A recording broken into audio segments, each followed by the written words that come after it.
আমরা ত্রিপুরা পুলিশে মানে ইন্টারভিউ দিয়েছিলাম। ইন্টারভিউ দিয়ে ফিজিক্যালে ভাইবার সবকিছু টিকছি।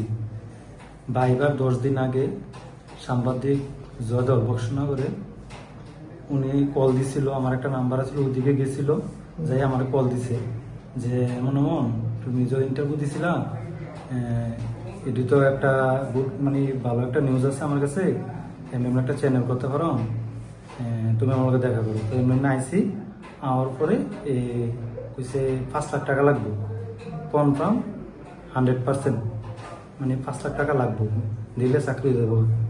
তারপর 2.5 লাখ টাকা আগে দিছি, কইছে 2.5 লাখ টাকা আগে দিতে লাগবো। 2 লাখ টাকা জোগাড় করছি, কারণ ক্যাশ টাকা তো হাতে থাকে না। 2 লাখ টাকা দিছি, তারপরে কোনা 50,000 আরো লাগবে। তো আমার থেকে 50,000 নিছে, নেওয়ার পরে এরপরে আমার কাছে আরেকজনকে নিছি, তুমি ডরাইও না। তো ডরাইও না যখন কইছে, তখন আমার একটা ভাই ইনোভেশন করে হের শালও নাকি বিদেশ থেকে আনছে চাকরি দেবো কইয়া, কিন্তু পরে মানে এখন পর্যন্ত কোনো চাকরি তো নাই, টাকা এখন টাকাও দিতেছে না, চাকরির মেরিট লিস্ট সব কিছু ছেড়ে দিছে, চাকরিও দিতেছে না। এখন টাকা ড্যাম দিচ্ছে কইরা আজকে 3 থেকে 4 মাস হয়ে গেছে, মানে টাকাটা ঘুরাইতেছে, আজকে দেবো কালকে দেবো, মানে এমন কইতাছে আর কি, এভাবে টাকাটা ঘুরাইতেছে।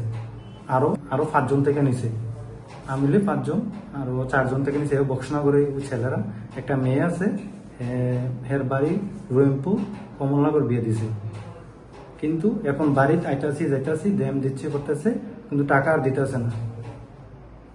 টাকাটা বক্সনগর দিছিলাম 2 লাখ, আর বেলুয়ারচর আমার থেকে নিছে 50,000, টোটাল 2.5 লাখ টাকা নিছে আমার থেকে। বক্সনগর কোন জায়গা দিয়েছ?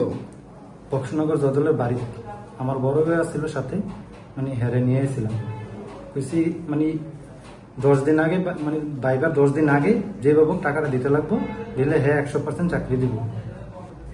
উনি মানে এতটুকু জানি না, উনি জানি সাংবাদিক, ও আমার কইছে যে আমার কাছে চ্যানেল আছে, এমন ভালো একটা লোক আছে, আমি চাকরি দিতে পারো, 100 চাকরি দেবো, ওই সেটা টাকাটা নিচ্ছে।